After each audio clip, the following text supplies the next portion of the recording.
At kung sinasabi naman ng iba, napakayabang ni Kuya Park.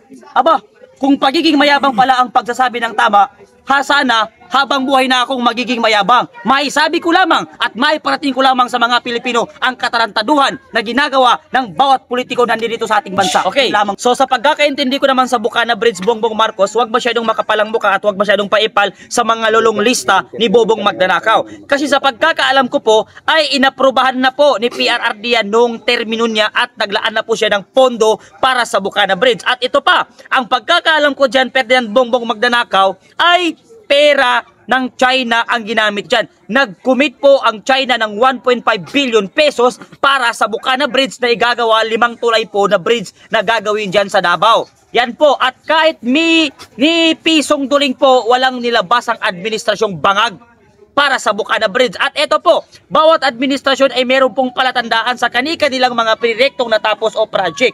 Si Bongbong Marcos ay meron siyang mga tiyatak dyan na ilalagay na makabagong Pilipinas. Bagong Pilipinas. Bagong Pilipinas. Gaya nung kanyang project na bus na hindi na uupuan ng mga tao, walang sumasakay kasi walang aircon, yung mga senior citizen pag umuupo, walang form, natutusok yung puwit nila. So, sa tingin ko, mahirap yun, Bongbong Marcos. Sa lahat ng ginawa mo sa mga Duterte, meron ka pang kapal ng mukha na natitira na humingi ng paumanhin at gusto mong maayusin ang mga gulo. No? Unang-una sa lahat, napakalaki ng kasalanan mo sa mga Duterte at hindi lang sa mga Duterte o hindi sa lahat ng mga Pilipinong mamamayan na naninirahan dito sa ating bansa. Tignan mo kung gaano ka kawalan ng utang na loob. Si Rodrigo Roa Duterte, ipinalibing ang tatay mo. Lahat ng naging presidente ng Republika ng Pilipinas, hindi nila pinahihintulutan na ang tatay mong magnanakaw ay ipailibing. Ngunit nung naupo si Rodrigo Roa Duterte, kahit hindi sanghayon ang karamihan sa mga Pilipino at ang ibang mga politiko, ipinalibing ni PRRD yun. Pero, ano ang ipinalit mo doon? Ipinakulong mo si Rodrigo Roa Duterte. Ipinakulong mo ang nagpalibing sa tatay mo. Ganun ka walang utang na loob at ngayon gusto mong ibalik ang unity. Bakit? Nakikita ni Bongbong Marcos na pabagsak na ang kanyang administrasyon at gusto niya ulit kumapit sa mga Duterte para maresolba itong administrasyon niyang bulok. Yun. Pangalawang tanong, Kuya Park. Ngayon ay tataasan po yung sahod ng mga kasundaluhan po natin. Sa panahon kung saan ay may mga ugong-ugong ng kodita o military junta ngayon sa hanay ng mga kasundaluhan against kay Bongbong Marcos. Palagay mo, ito po ba ay parang panunuhol para kumalma ang kasundaluhan, yes, yung pagtaas ng sahod? Sa aking paningin, yun ay panunuhol ni Bongbong Marcos para hindi makagalaw ang mga kapulisan at kasundaluhan. Yun lamang po ang ibig sabihin kung bakit ngayon pa lamang itataas ni Bongbong Marcos. Kasi kung yun talaga ay kasama sa mga advokasya ni Bongbong Marcos nung siya nangangampanya, eh dapat mas maaga niyang tinaasan ang sahod ng mga kasundaluhan at kapulisan, hindi ngayong meron siya naririnig na ugong-ugong tungkol sa pagkudita ng mga kasundaluhan at mga kapulisan. Ang dapat na gawin ng mga kapulisan at kasundaluhan natin, pakinggan ang boses ng mamamayang Pilipino, hindi ang boses ng mga iilang mga politiko. Ang pulis at sundalo, nandyan yan hindi para protektahan kahit sino mga politikong gago. Nandyan ang mga kapulisan at kasundaluhan para protektahan ang sibilyan na naninirahan sa ating bansa. Hindi sila nandyan para maglingkod para sa kani-kanino mga politiko. Dahil ang sahod ng pulis at sundalo at politiko ay galing sa buwis ng taong bayan. Kaya marapat lamang na ang mga kasundaluhan at kapulisan ay pakinggan ang boses at inahin ng taong bayan. Ikaw na. Yes, next question. Ano yung masasabi mo na sabi ni BBM, legacy niya daw yung Bukana Bridge? Okay, so sa pagkakaintindi ko naman sa Bukana Bridge, Bongbong Marcos, huwag masyadong makapalang muka at huwag masyadong paipal sa mga lulong lista ni Bobong Magnanakaw. Kasi sa pagkakaalam ko po, ay inaprubahan na po ni PRRD yan noong termino niya at naglaan na po siya ng pondo para sa Bukana Bridge. At ito pa, ang pagkakaalam ko dyan, Ferdinand Bongbong Magnanakaw, ay pera ng China ang ginamit dyan. Nag-commit po ang China ng 1.5 billion pesos para sa Bukana Bridge na igagawa 5 tulay po na bridge na gagawin dyan sa Davao. Yan po, at kahit ni pisong duling po, walang nilabas ang administrasyong bangag para sa Bukana Bridge. At ito po, bawat administrasyon ay meron pong palatandaan sa kani-kanilang mga proyektong natapos o project. Si Bongbong Marcos ay meron siyang mga tiyatak dyan na ilalagay na makabagong Pilipinas. Bagong Pilipinas. Bagong Pilipinas. Gaya nung kanyang project na bus na hindi na uupuan ng mga tao, walang sumasakay kasi walang aircon, yung mga senior citizen pag umuupo, walang form, natutusok yung puwit nila. Kaya hindi sila sumasakay. Meron nakalagay na bagong Pilipinas. So sa Bukana Bridge naman po, makikita mo doon ay flag ng China at flag ni Pilipinas. So, imposible na magkaroon ng transaksyon itong si Bongbong Marcos sa China kasi si Bongbong Marcos gusto niyang girahin itong China.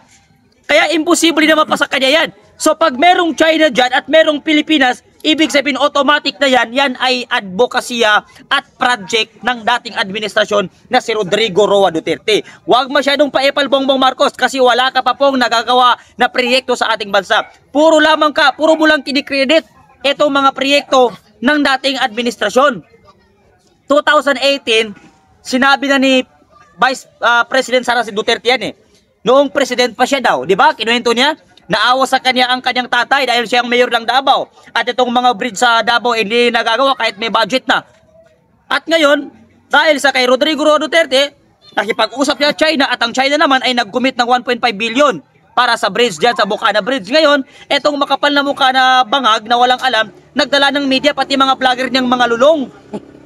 At kinikredit niya itong Bukana Bridge. Hoy mga lulong lista, gumising na kayo. Yung sinasahod sa inyo, dapat yan, pera ng taong bayan, kinakain ninyo mga inayo pa kayo, mga yawa kayo. Mga gunggong. Next, tanong. Diyan pa. Oh. Sabi ni Auntie Lokirat, takot daw si Pulong kaya hindi siya dumating doon sa patawag ng ICI. Oh, eto, Pukirat. Secretary Pukirat ang pangalan niya ngayon. Babalitan ko na ng Pukirat. Okay, Pukirat, hindi takot yang si Pulong Duterte. Hindi yan siya takot dyan sa ICI. Kaya lang siya hindi sumipot sa patawag ng ICI.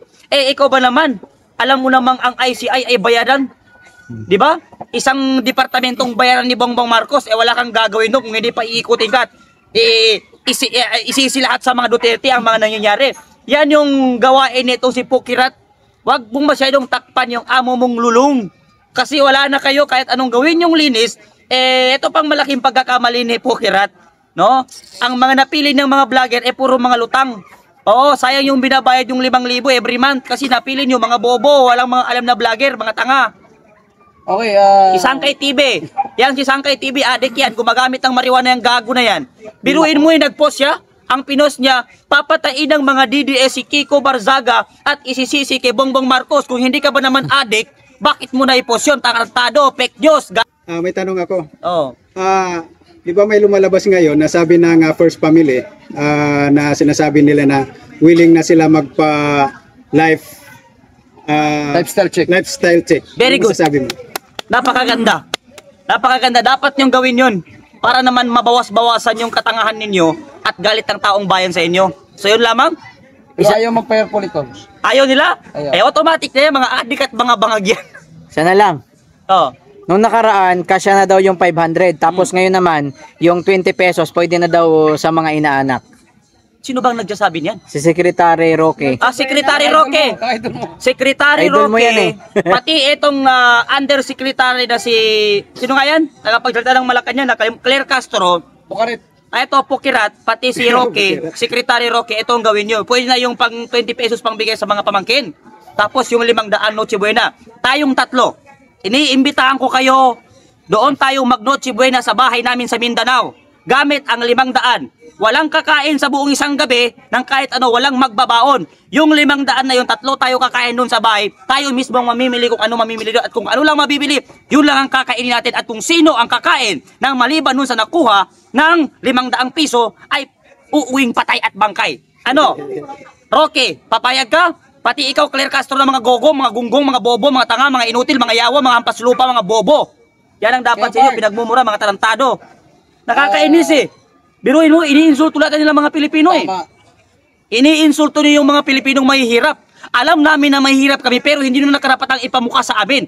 Kasi ang mga yaman ninyo galing sa amin. Wala kayong yaman, mga tamad kayo, mga batugan kayo. Ginagawa ninyong negosyo at pangpayaman, itong politiko kaya pumapasok kayo sa politiko, mga gago. Mark, hanggang kailan ka lalaban Natatad tuloy sila para ng sa... mga natatad sila na, hanggang buhay ako! Okay pa ba? Kaya pa ba? Kaya ko. Hanggang buhay ako, lalaban ako para sa bayan. At ito ang mensahe ko sa inyo, na sinasabing makukulong ka, mamamatay ka, sabi ng mga lolong lista.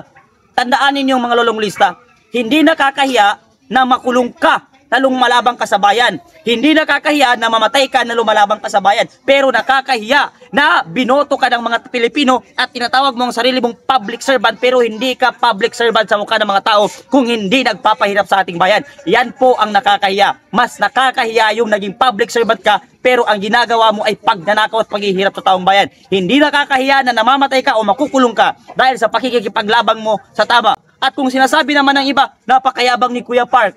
Aba, kung pagiging mayabang pala ang pagsasabi ng tama, sana habang buhay na akong magiging mayabang. Maisabi ko lamang at maiparating ko lamang sa mga Pilipino ang katarantaduhan na ginagawa ng bawat politiko nandito sa ating bansa. Yun lamang. Hindi na dapat tanungin kung mahina ba talaga sila.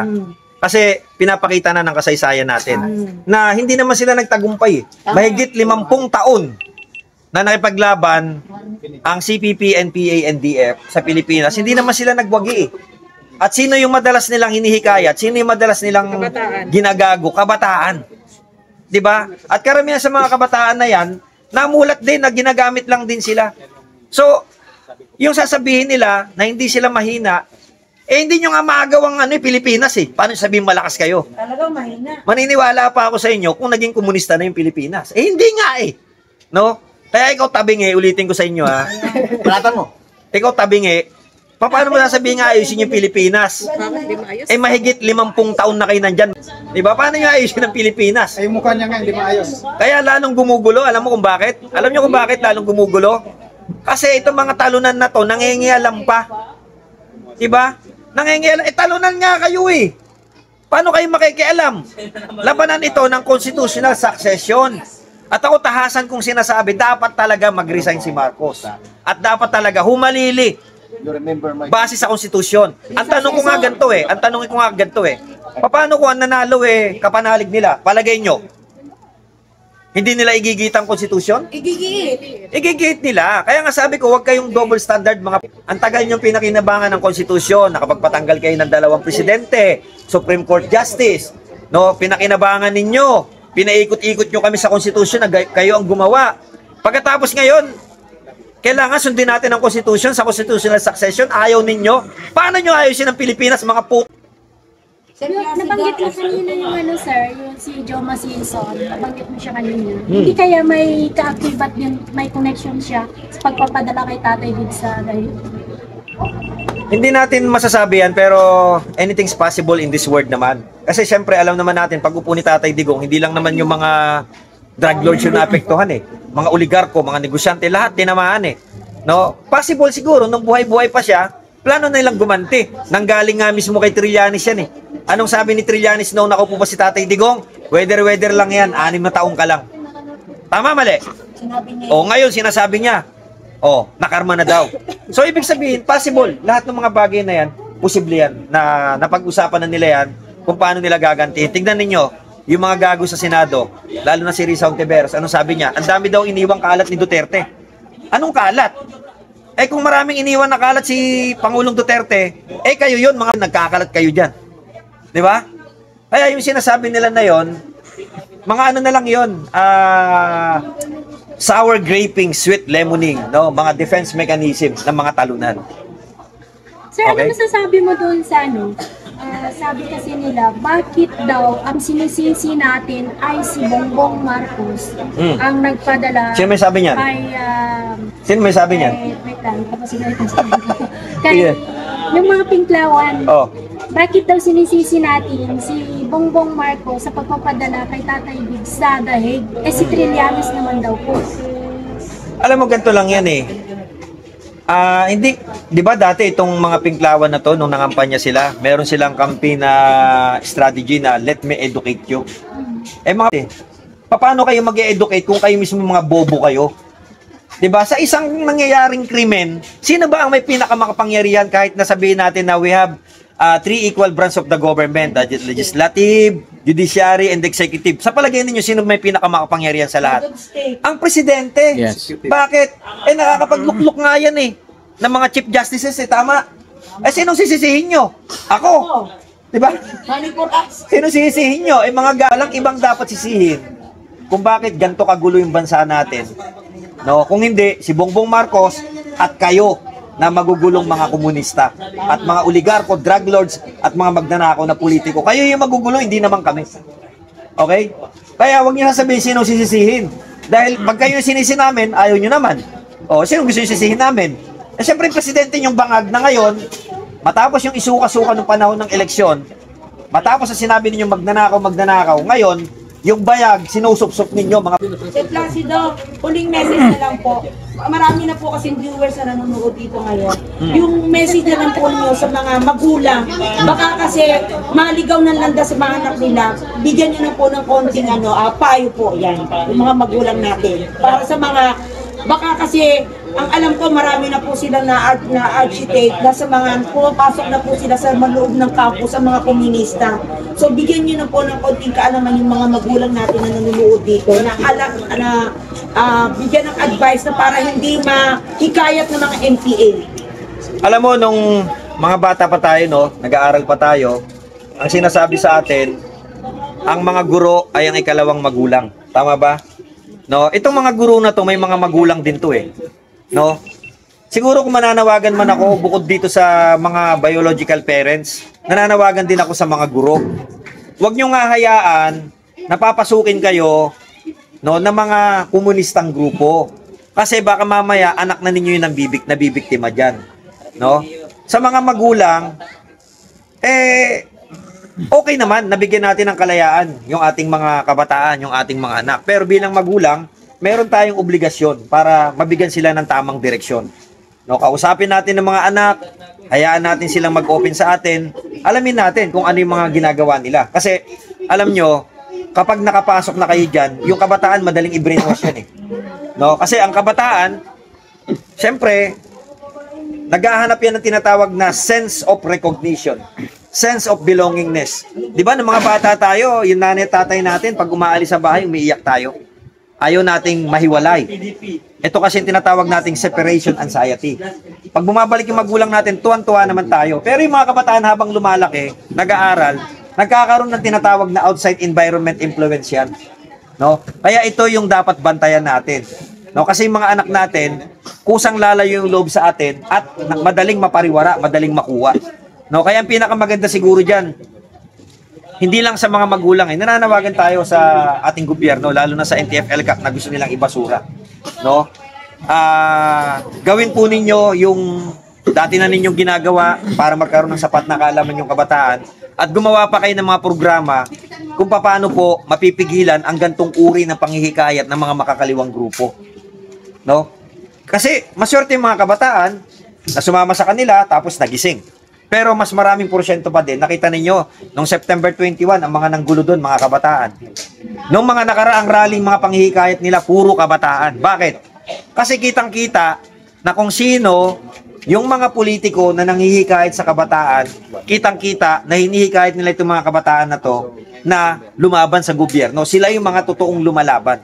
Tayo, hindi tayo lumalaban sa gobyerno. Ang nilalabanan natin, yung bulok na sistema, yung korupsyon. At ang paglaban sa korupsyon at bulok sa sistema ng ating gobyerno, hindi pagiging rebelde yan. Dahil yan ay ating karapatan. Bakit? Nagbabayad tayo ng buwis eh. Ikaw ba, halimbawa, namili ka, nagbayad ka, or nagpamasahe ka, sabi sa'yo, mamasahin kita Swedish. No? Pagkatapos siya nagmamasahe sa'yo, lamya-lamya, hindi ka ba mabubwisit? Ano pa kayang bilyon-bilyong pondo ng buwis ang ninanakaw nila na pinagpapaguran natin? So sa mga magulang, sa mga kabataan, pagka merong mga lumalapit sa inyo at hinihikayat kayo kung saan-saan, mas makakabuti, no? Yan ay i-open ninyo sa inyong mga magulang nang hindi kayo maligaw, hindi kayo mapariwara. Kasi kapag kayo ay na-engage diyan, papasok na yung pananakot diyan. Na pag hindi kayo sumama, maaaring may mangyari sa inyo at maaaring may mangyari sa pamilya nyo. Huwag kayong magpapabulag dito sa mga kabataan na nandiyan sa Kongreso na nanghihikayat sa mga kabataan na lumaban para sa gobyerno. Tandaan ninyo very yung mga yan. Very deceptive yung mga yan. Madali silang manlansi, lalo na sa mga kabataan. Papakita nila, lumalaban sila para sa bayan, pero ang totoo, lumalaban sila para sa ideolohiyang komunista nila. Sir, isang question lang. Ano opinion niyo doon sa pagka-suspended po ni Congressman Kiko Barsaga?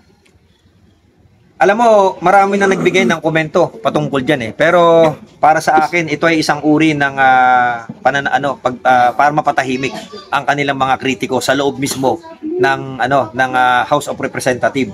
At para sa akin, tama si Kiko Barsaga na napaka-hipokrito ng mga congressman na to. Bakit? Yung pagsasalita mo, pag sisiwalat mo ng mga ginagawa nilang pagnanakaw, imbis na pakinggan nila yon, imbis na pagkaisahan nila na mapatunayan kung may pagnanakaw nga hindi, sukat patahimikin mo. Bakit? Kasi involved din sila eh. Sabi nga ni Kong Kiko, ako nagsalita lang, sinuspinde. Samantalang yung karamihan ng colleagues ko dito, ang daming kabit, ang daming asawa sa labas, hindi na suspinde. What is the most ethical? Yung nagsalita ka, what is the most unethical? Yung nagsalita ka na siniwalat mo ang pagnanakaw sa gobyerno at ang maling pagtupad sa serbisyo ng Pangulo, o gumawa ka ng pagnanakaw at gumawa ka ng pangangabit bilang isang congressman. So, mas unethical yun palagay ko. Kaya yung ginawa na yan, isang uri ng panggigipit yan at isang uri ng pananakot. Kasi syempre, kung congressman nga, kung yung dating presidente na padala sa dahig, ano pa kaya tong congressman na tinanggalan? No, binigyan ng suspension. So yan, bantayan sa taong bayan na sino man ang lalabis doon sa mga bagay na sasabihin niya na sinasabi at ginagarantiyan ng konstitusyon na malayong pamamahayag at pwede nilang perwisyuhin. Diba? Kaya nga ang dami nang ayaw magsalita ngayon eh. Ang dami nang tatakot. Pero sa kabila niyan, marami na rin namang bumabaligtad kay Bongbong Marcos. Marami na nagsisipag-resign ngayon. Marami nang bumabaligtad. So yan ay isang uri ng panggigipit sa malayong pamamahayag. Isa na lang sa akin, sir. Ini-opinion po doon sa sabi ni BBM ay legacy niya daw yung Bukana Bridge.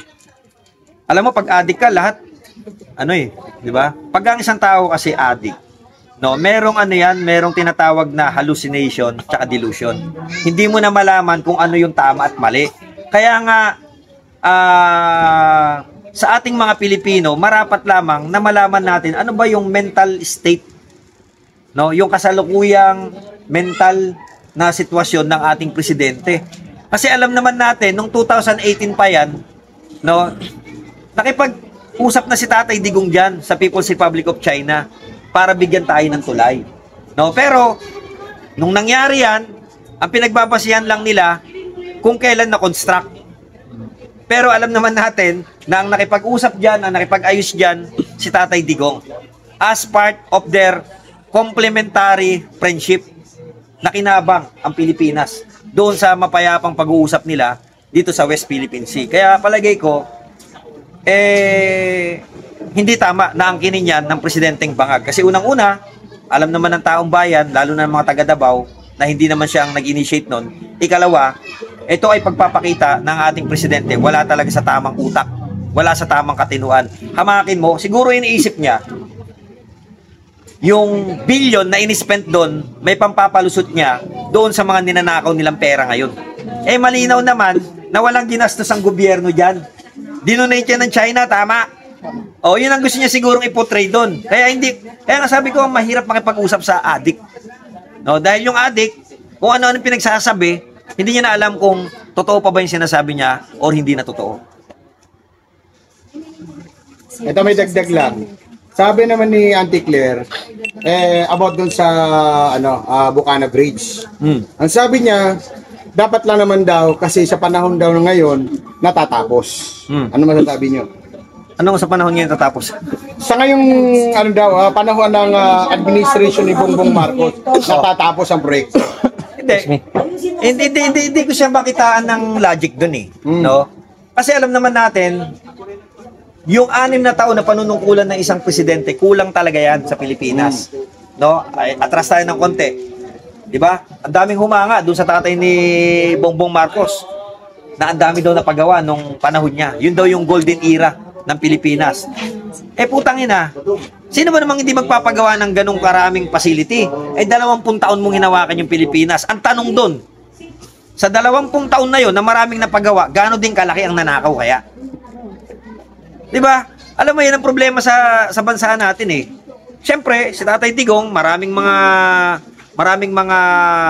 projects yan na napending. At yung iba nga dito, no, hindi niya na pinatuloy yung mga flagship projects si Tatay Digong. Tinanggalan na ng pondo yun. Bakit na itong bukana na to inaangkin niya? Eh hindi naman niya kayang tanggalan ng pondo 'yun eh. Dahil ang nagpondo mismo noon, China. China, yes. 'Di ba? Kaya natural lamang na itong panahon na ito, marami talagang mga infra projects na maaaring natatapos na. Pero hindi niya po pwedeng i-claim sa kanya, hindi niya po pwedeng i-claim na sa kanya lahat itong mga projects na to. 'Di ba? Hindi naman kasi kakaupo mo lang, Nagkaroon ka agad ng project. Eh, unang-una, paano ka magkakaroon ng project? Ininakaw mo na nga yung pondo. No, kaya ang ginagawa niya, yung mga nauutot na uulol pa rin niya, ng mga talyalista, no? Eh, naniniwala sa kanya na siya talaga yung may project nun. Pero alam nyo, mababaw na usapin yan eh. It's not about the usapin ng ng legacy. No? Masyadong tinatakpan yung usapin ng totoong issue eh. Ano ba to? Bongbong Marcos, magpa-hair follicle drug test ka. Yan ang pinaka-importante diyan. Tinatakpan mo yung mga issue eh. No? Yung 60 billion na PhilHealth funds ibalik mo. At sagutin mo yung 2025 GAA at sagutin mo din ang mga paratang ni Saldico. Yun ang totoong issue. Huwag mong pagtatakpan. Napapansin niya ba ninyo yung media mileage nila, nililihis nila? O di ngayon tayong lahat, nandito tayo ngayon sa Bukana Bridge. Diba?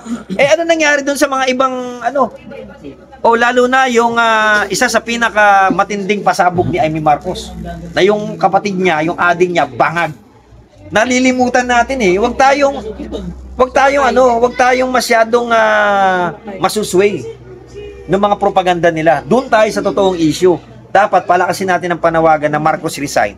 Kasi nga kahit na hindi pa siya nagpapa-hair follicle drug test, may umamin na. At yung umamin na yon, kapatid niya pa yon. Na bata pa lang siya, nagdodroga na siya. So yun ang pinakamatinding ebidensya. Diba? Kasi testimonial evidence yun. Galing mismo sa kapatid niya. Kaya dapat doon tayo nakapokus. Salamat. Okay, maraming salamat mga kababayan. Mabuhay ang bansang maisog. Salba natin ang Pilipinas. Thank you, sir. Thank you. Kalating oras. Doon daw tayo. Kakain tayo. May hinanda si Mami Kap na para sa... Sound check. Sound. Mami Kap talaga. Wala ko dito, nandito lang tayo, wala dito. Ayan o. Ito, bro. Ano kaya alas mo sinipagkain? Ito nga. Ako nga ito. Nilaruan nga ng mga bata. Sige. Hindi mo kukunin. Nilaruan ng mga bata. Boom! Nagnanakaw kayo ng ballpen na. Tara. Oh, may ballpen na yun, baka hanapin. Baka aking ballpen yan, me!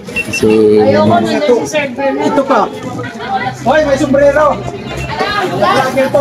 Magdadala ba kayo ng ano? Hoy!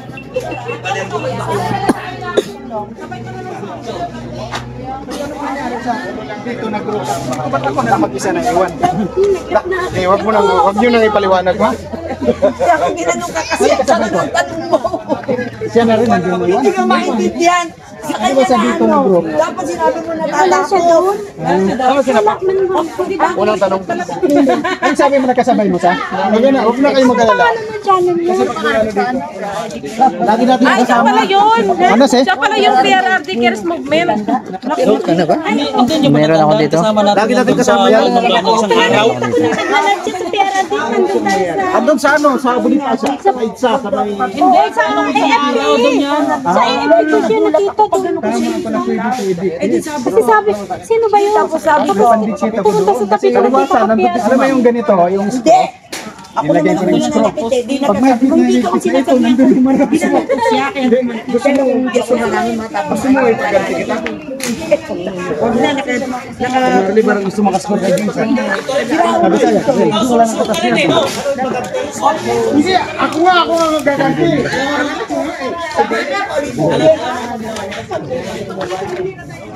Ba't ano nangyari? Ba't ito? Kanya-kanyang ano, bahay.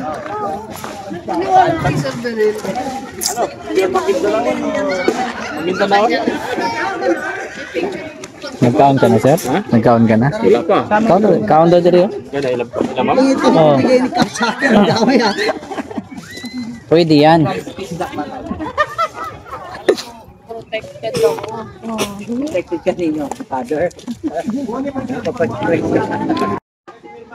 Magandang araw mga boss. And makikita po natin mga boss. Marami po sa mga kababayan natin ang narito upang pumirma, no, sa tinatawag nga po natin na signature campaign, and ipapasa daw ito di umano mga boss sa Supreme Court para mapauwi, no, si dating Pangulong Rodrigo Roa Duterte mga boss.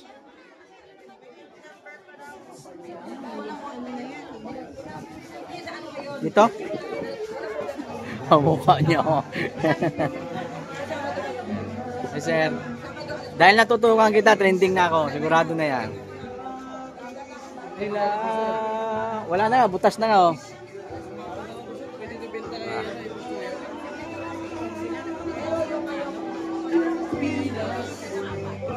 Sama-sama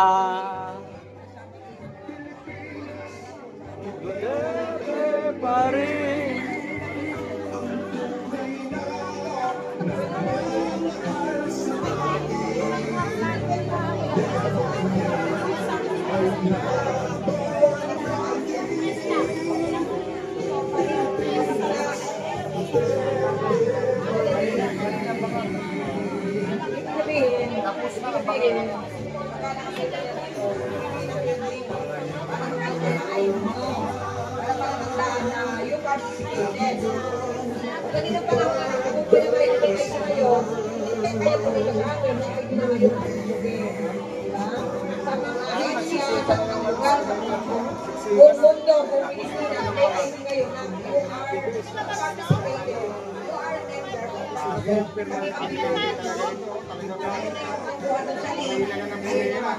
Doon, kayo na magpapalaminate, magpapaprint. Okay, mga kaibigan, may ID na kayo. May barcode doon. Okay?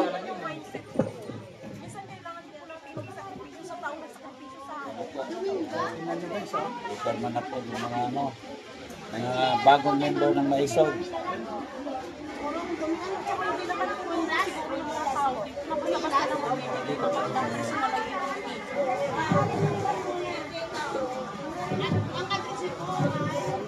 First din ang signature campaign.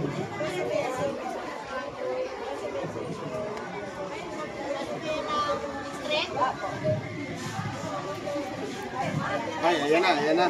Ayan na si Ma'am Lynn, oh. Wala na. Ayan, iiyak na yung mga yan. Dapat supin. Salamat Ma'am Lynn, oh. Ano yung salamat? Ayan ang signature. Ay, mag-subscribe kayo kaya ano, Lakwatsero, ha. Balik na ako mag-vlog. Tapos na. Lakwatsero sila Lynn. Subscribe ka namin. Tapos na. Ayan, yung signature campaign, oh. Yung makapisip Ma'am Lynn, oh. Ginumok na ng karamihan. Ay, kita kami yung number ko. Korte Suprema. Asan na si Park? Survey natin si Park. Asan si Park? Ayan ay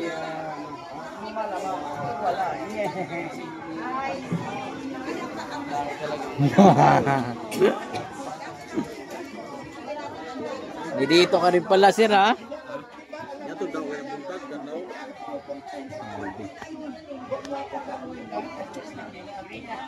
Pero